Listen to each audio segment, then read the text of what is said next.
Quais é que achas que são os pontos específicos que nós podemos pegar como desafios desta retoma da atividade da Total? Um projeto de investimento de cerca de 20 bilhões de dólares. Quando este projeto começou... Atualmente, José Mendes é presidente da Associação Geológica Mineira de Moçambique, que é a associação de profissionais ligados ao setor e congrega todo o conhecimento do ponto de vista técnico e profissional do setor extrativo em Moçambique. No final do dia, não sei se it's business.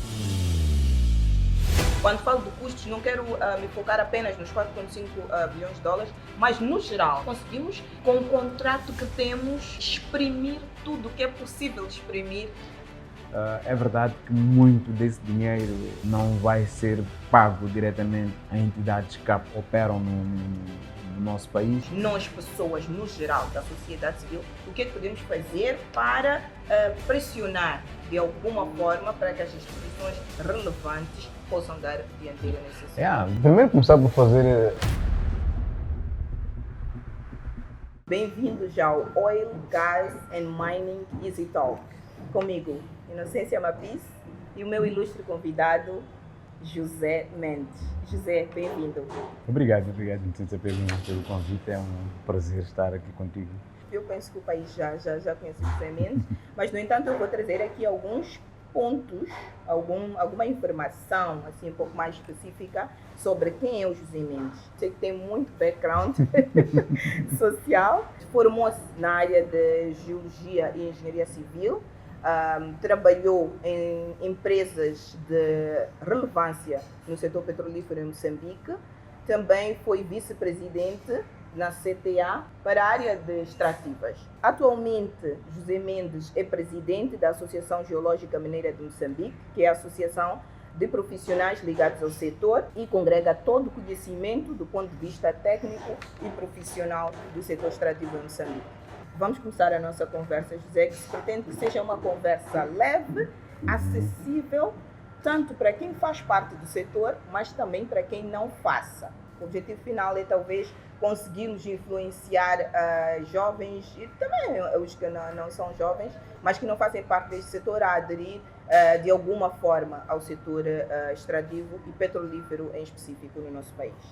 José, um dos acontecimentos recentes sobre o setor petrolífero é a retoma da petrolífera Total das atividades após cerca de 5 anos de paragem. Esta retoma, assim, olhando de uma forma rápida e geral, é algo bastante positivo, vamos todos concordar. Sem sombra de dúvida. É bastante positivo. Quais é que achas que são os pontos específicos que nós podemos pegar como desafios desta retoma da atividade da Total, que é um projeto de investimento de cerca de 20 bilhões de dólares. Então, não é um projeto a ser ignorado, e faz parte de um setor também a não ser ignorado. Bom, eu diria, em essência, que é uma boa notícia para o país. Já esperávamos por esta informação com alguma ansiedade. Foram 5 dolorosos anos à espera que víssemos a retoma deste projeto.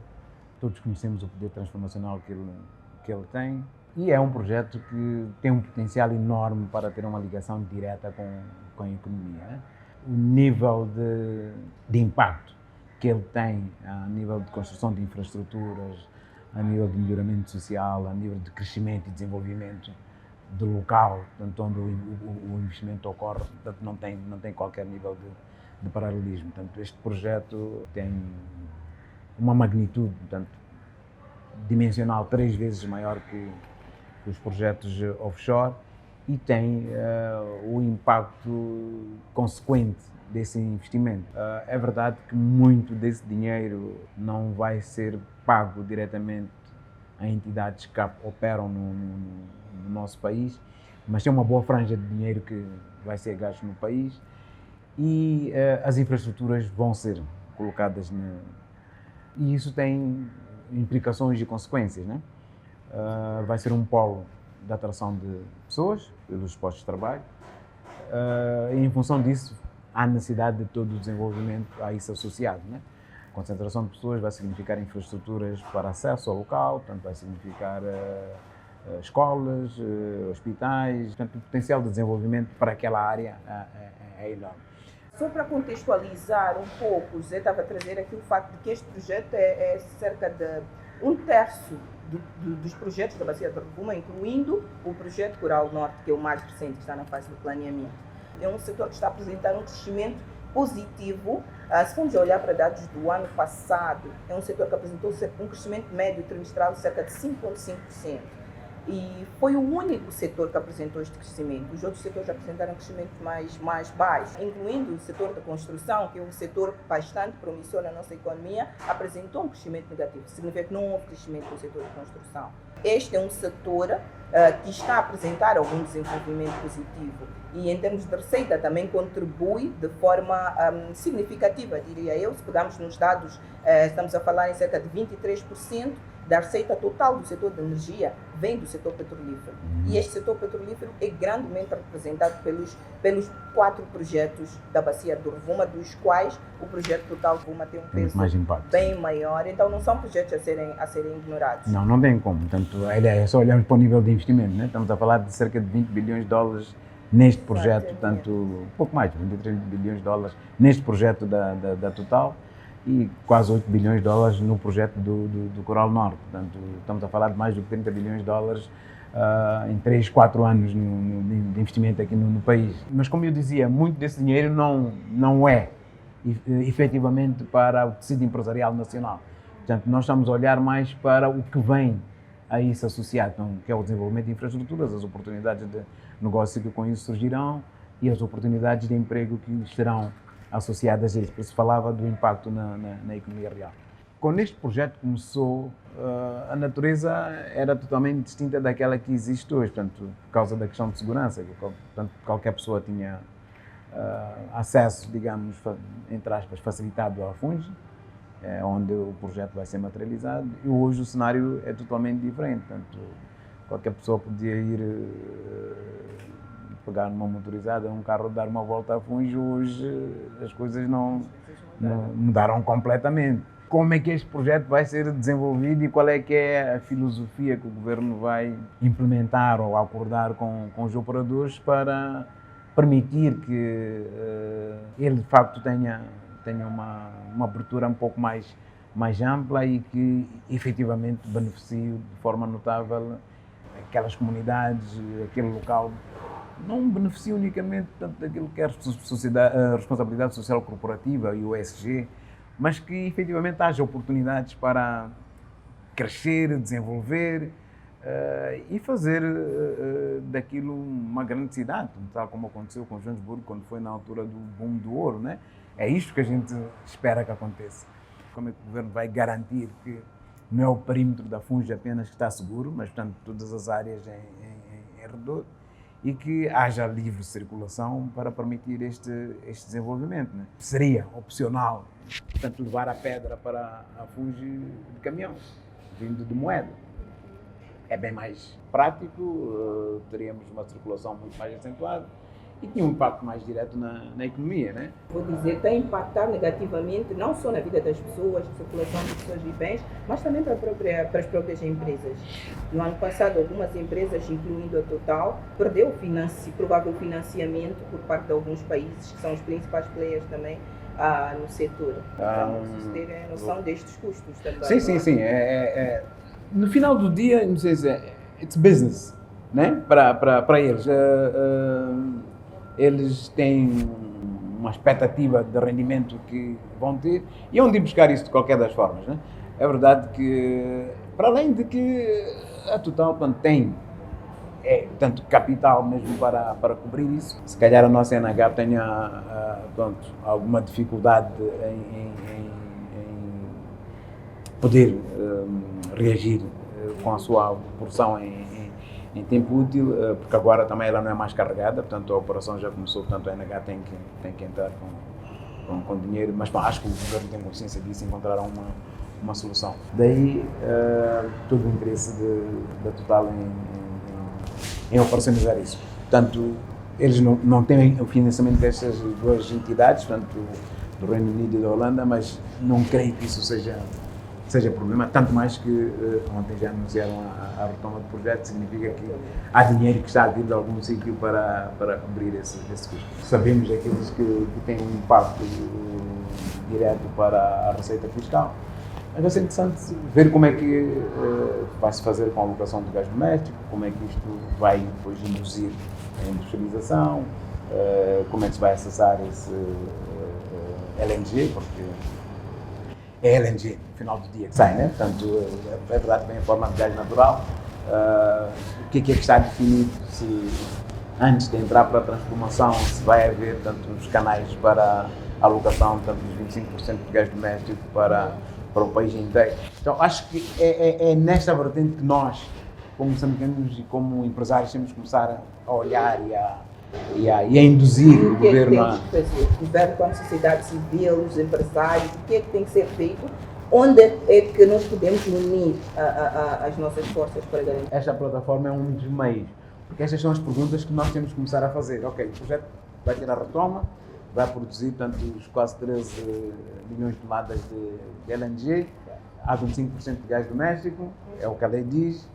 Vão ser alocados 25% de gás doméstico no início do projeto? Ninguém sabe. Como é que vão ser alocados?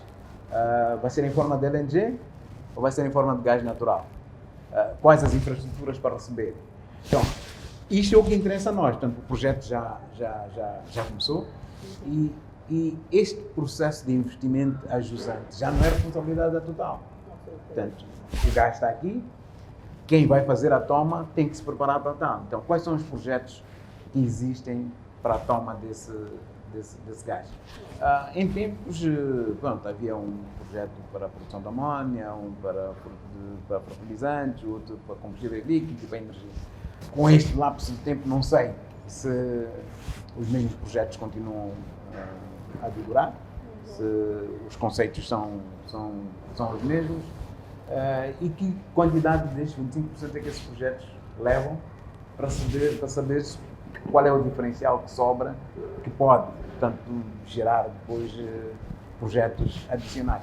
Isto é o que nós, como setor privado, precisamos de saber, é o que o país precisa de começar a preparar-se e a elaborar para quando esse projeto estiver pronto para fazer o delivery do primeiro LNG, nós também estamos prontos para receber esse gás doméstico e desenvolver tanto a indústria local e induzir a industrialização a partir tanto do gás natural e trazer os benefícios que vêm com esses aspectos todos. Então, é preciso que nós comecemos a fazer a nossa parte, portanto a Total já está aí a fazer, agora é preciso que os operadores do setor e o governo comecem a definir estratégias para não ficarmos atrás, para quando chegar a hora desse gás estar disponível, não termos que ser forçados a entregar o gás à Total para vender, porque não há projetos de toma ainda e não houve desenvolvimento de infraestruturas capazes de aproveitarem essa oportunidade. Aqui em Beluano foi concebido um projeto para receber LNG para fornecer energia aqui para a Zona Sul. É um projeto que já está a caminhar há algum tempo, demonstra que estas coisas levam um tempo longo para preparar, até operacionalizar. Existem já algumas infraestruturas preparadas para fazermos face aos ganhos da exploração deste recurso pela Total e também pelo setor petrolífero no geral. Se formos a olhar um pouco, não apenas a toma que nós vamos fazer, mas também a gestão do próprio projeto ou do próprio setor por parte do governo, acha que os contratos que existem hoje vão nos permitir captar ganhos próximo do potencial? Eu não diria o potencial, mas chegarmos pelo menos ao próximo dos 100%? Em termos de ganhos, este projeto é o que é, né? Já tem os termos que lá estão definidos e nesses não temos o que fazer. Pronto, não temos como mexer nisso, né? À medida que o tempo for passando e o projeto for maturando, os ganhos vão aumentando. Até para a negociação de contratos. Funciona? Isso é conversa. Isso é conversa. A gente pode entreter, mas um contrato é um contrato. Ele tem premissas, né? Estamos a falar de 20 bilhões. O que motivou este investimento de 20 bilhões foram determinados pressupostos. Aliás, Está aí o exemplo da Mosal, né? Estamos onde estamos hoje, porque os termos de há 20 anos atrás, mas bom, é 20 anos depois, né? Então, não creio que antes de... Consola-nos o facto das reservas serem enormes. Pronto, é verdade que não temos um calendário claro de qual será o incremento em termos de trens, mas daqui a 30 anos ainda temos algum gás para explorar, né? E aí podemos trazer tanto termos... Mas enquanto o contrato durar, temos que respeitar o que está lá estabelecido. Até porque existem cláusulas de estabilidade que devem ser respeitadas. E é dinheiro das pessoas também, né? Mas olha, olhando ainda dentro do próprio contrato ou dentro do projeto, há aspectos que ainda se podem explorar, que provavelmente o país ainda não esteja a explorar como deve ser. Muito recentemente foi anunciado custo de cerca de 4,5 bilhões de dólares resultantes, que foram incorridos na fase de força maior do projeto, cerca de 5 anos. Então, o que nós fazemos hoje, com a legislação que temos hoje, nos permite fazer o controle destes custos. Quando falo de custos, não quero me focar apenas nos 4,5 bilhões de dólares, mas, no geral, conseguimos, com o contrato que temos, exprimir tudo o que é possível exprimir destes projetos e desta exploração do nosso recurso. Deveríamos, porque a legislação permite. Portanto, o Instituto Nacional do Petróleo é suposto fazer tanto a verificação de... E está a fazer. Pronto, então, cabe ao INP... Estamos a fazer bem, a questão é essa. Existem coisas que podemos melhorar, existem aspectos para serem explorados. Pronto, aí já estamos a falar de responsabilidade, accountability e efetividade para fazer as coisas, que não tem nada a ver com a legislação. Portanto, a legislação já prevê que assim seja. Agora, onde é que nós estamos a falhar, por que é que estamos a falhar e o que é que podemos fazer para implementar? Eu acho que é um campo que podemos melhorar bastante, né? Não devíamos nunca sequer ter sido surpreendidos com 5 bilhões de dólares neste momento. Portanto, isso é um processo que devia ser contínuo. Portanto, não devíamos estar numa situação em que temos que ir fazer a correr a auditoria de 5 anos. Portanto, essas auditorias deviam ter sido progressivas. Agora, por que essas coisas não aconteceram? Não é porque não está nos contratos. Como as coisas surgem ou aparecem em público, já não parece ser o INP que tem a responsabilidade de cuidar destes elementos. Os custos estão a ser enviados para a Presidência da República e dali é que vão para o INP. Devia ser o INP a fazer este filtro inicial e não as coisas virem no sentido contrário, né? Porque só o impacto que isso já gera em um INP receber uma informação que já chegou ao outro lado retira uma parte da autoridade, do poder discricionário e limita e inibe de algum modo as ações, portanto, do órgão regulador, né? Porque já está a ser chamado para ser entregue um documento que entrou na presidência. Então, eu acho que era importante respeitar aquilo que está na legislação, né?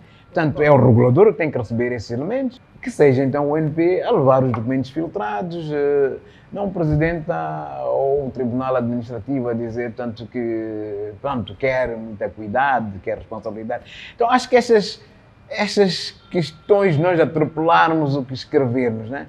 O país precisa de ter instituições fortes. Definitivamente, instituições fortes. E provavelmente se há necessidade de ter uma equipe conjunta, que o regulador esteja em coordenação com as outras instituições que se acham relevantes e que sejam, acima de tudo, competentes, que tenham skills, que tenham todo o know-how suficiente e necessário para realizar esse tipo de atividade. Assim deveria ser, né? Portanto, e não no cenário que está.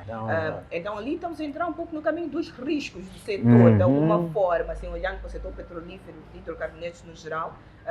Um dos riscos seria este, das instituições, e queremos instituições mais fortes. Para quem governa, é preciso buscar estes heads-on, né? Ações como esta acabam enfraquecendo as instituições. Portanto, é isso que nós temos que ter cuidado, né? E cabe naturalmente no campo dos riscos, como colocaste, né? Portanto, é preciso fortificar as instituições e algumas vezes a responsabilidade ou este reforço das instituições é algo endógeno. Não podemos nós, por dentro, quando falo de nós, estou a falar do país, estou a falar do governo, estou a falar do Estado, estou a falar de uma forma geral, é preciso resolver internamente. Sem sombra de dúvida. É possível resolver internamente. O Tribunal Administrativo que tem feito relatórios progressivos, portanto, sobre o setor, acho que foi muito forte, né? Neste caso, quando se começou a falar desses 5 bilhões, portanto, e da responsabilidade que cabia ao regulador nesse aspecto. Então acho que posicionamentos como este, né, lembram-nos que há um procedimento, há uma regra que deve ser respeitada, né? Eu particularmente, apesar do poder que estas multinacionais têm, né, o facto de tramitarem documentação com a Presidência da República, portanto, o facto de não ser o regulador, portanto, o elemento de ligação com eles, não é benéfico para fortificar tanto os procedimentos e as instituições. Portanto, acho que nós, como país, temos que começar a olhar também para estes aspectos, né? Como é que nós vamos garantir, tanto quem tem a responsabilidade de regular ou quem tem a responsabilidade de fiscalizar, quem tem a responsabilidade de fazer o enforcement, vai efetivamente fazer as suas coisas dentro das suas competências e limites, quando sabe que as coisas podem chegar, tanto vindo de um órgão superior. Quer dizer, não. E a lei é clara. A lei diz que quem tem a responsabilidade de fiscalizar estes custos é o regulador, neste caso o Instituto Nacional do Petróleo, e ainda reforça também o papel da autoridade tributária neste processo. Então, se há necessidade de reforçar a equipe, que seja reforçada a equipe. Ou então é preciso sentar e definir melhores caminhos para realizar este... Ou se muda a lei, se muda os procedimentos, se pretende que seja desse modo. Agora, não podemos atropelar e... também, não exatamente, para blindar interesses de uma minoria. Exatamente. E quais seriam outros riscos? Eu estou a pensar aqui um pouco na parte tecnológica. Hoje em dia o mundo todo está a voltar-se para a inteligência artificial, a tecnologia está mais avançada. Se nós olharmos para o nosso setor petrolífero, este avanço tecnológico pode ser de alguma forma limitante para o país em diversos aspectos, quer seja de emprego, qualquer outro aspecto que possa considerar. Bom, é um desafio, mas nós não podemos perder a perspectiva de que há um operador, e esse operador é a Total, não é? E a eles cabe, portanto, a responsabilidade de trazer um máximo de eficiência no seu próprio interesse, né? E isso vai começar certamente com a capacidade de eles extraírem o maior volume possível, tanto dos reservatórios de gás, terem tanto um processo de engenharia, de transformação, de purificação desse gás. Agora estamos todos entusiasmados com o projeto retomou, mas pronto, o projeto está claramente definido, as linhas de produção, vai ter lá os manifolds, vai receber o gás, tem a doca para os navios-tanques chegarem, tem os tanques de armazenamento, tem a fábrica de LNG, que é o que cabe a Total. A nossa operação é exatamente da produção que existe. Em princípio, é 75% que é suposto ir para a exportação e os 25% vêm para nós. Então, o nosso desafio começa exatamente aí, né? Quando chegar à altura de nós recebermos a nossa parte, como é que a gente maximiza isso, né? Que mecanismos de controle é que a gente implementa?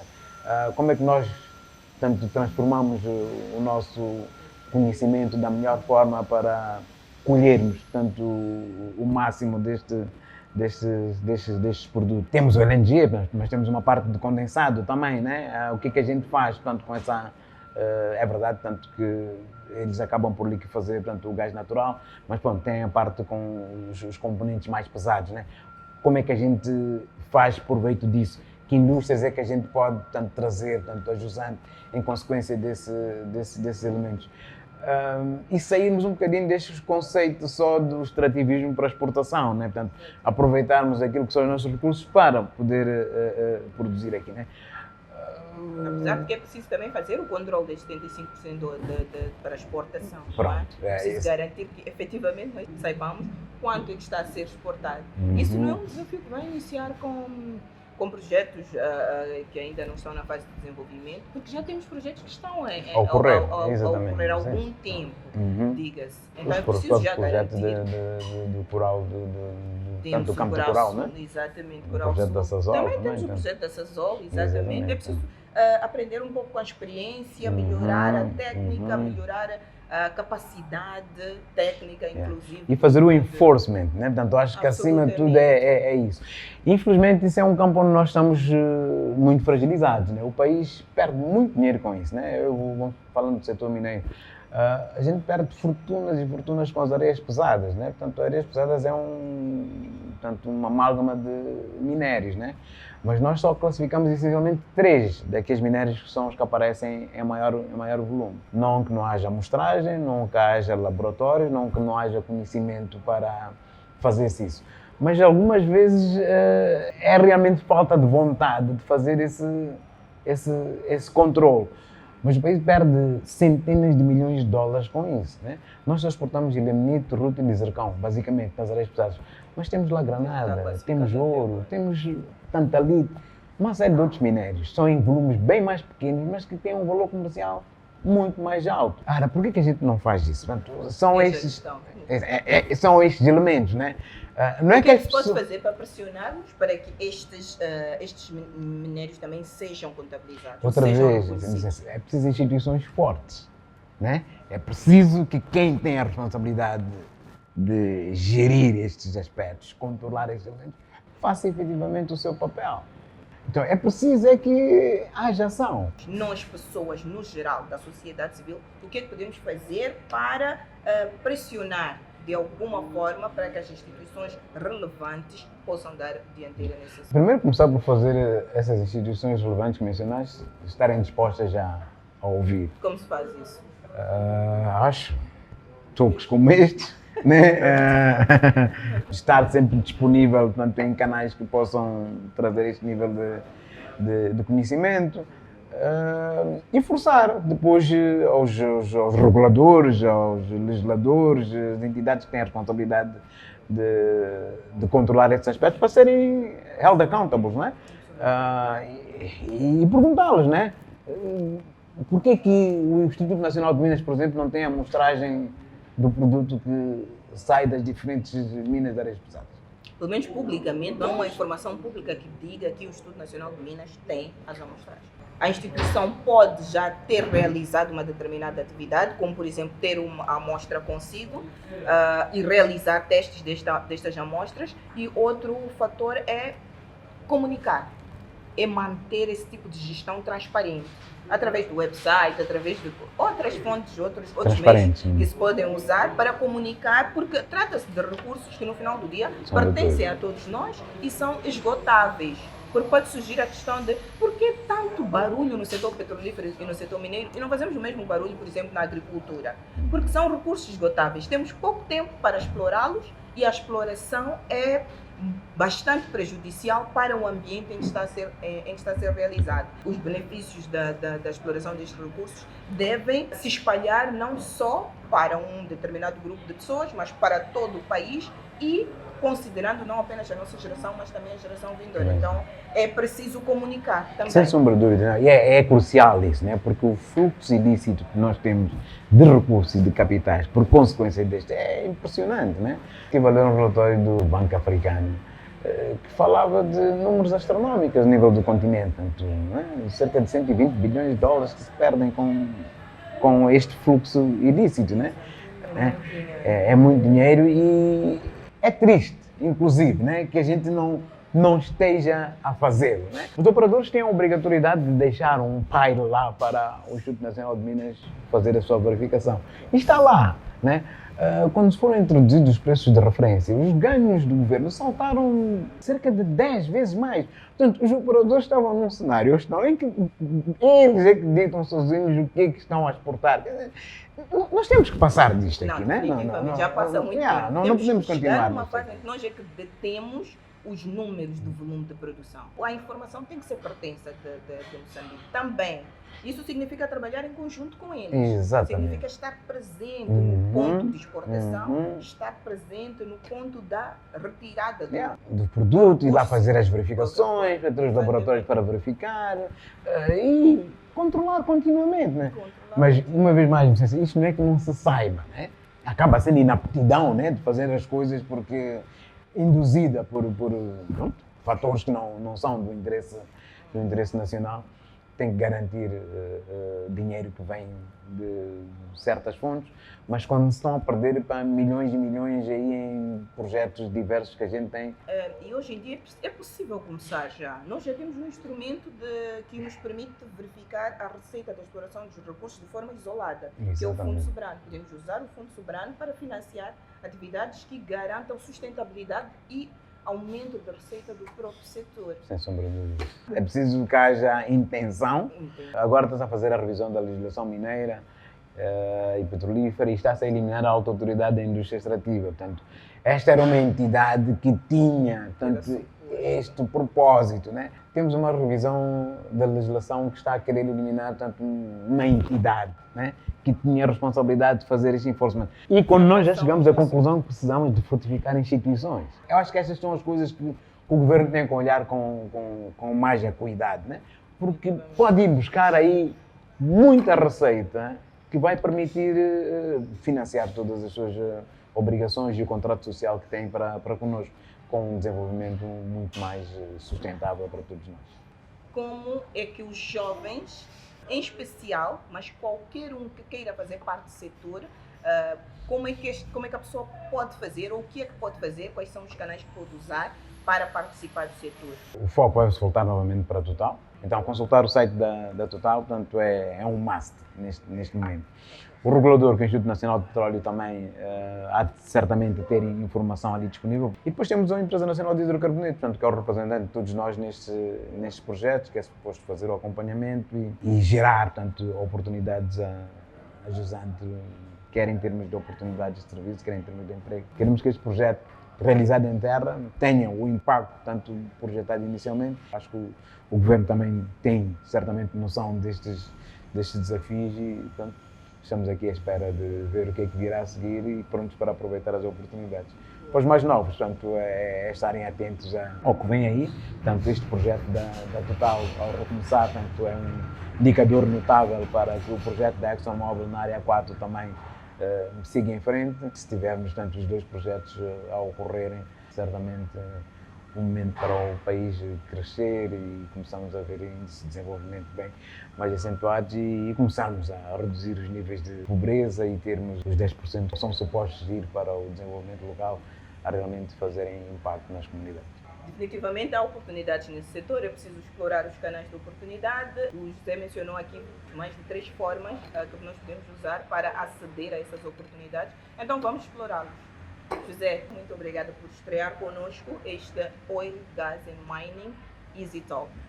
Obrigado pelo convite, em essência foi um prazer estar aqui e partilhar com os ouvintes, os telespectadores, sempre disponível para conversarmos sobre temas desta natureza, para trazer mais literacia para as pessoas interessadas, mais sentido de cidadania e mais conhecimento para sermos nós mesmos, portanto, os veículos de informação e ajudarmos a pressionar aquilo que tem a responsabilidade de nos gerir e fazer com que estes recursos beneficiem a todos nós.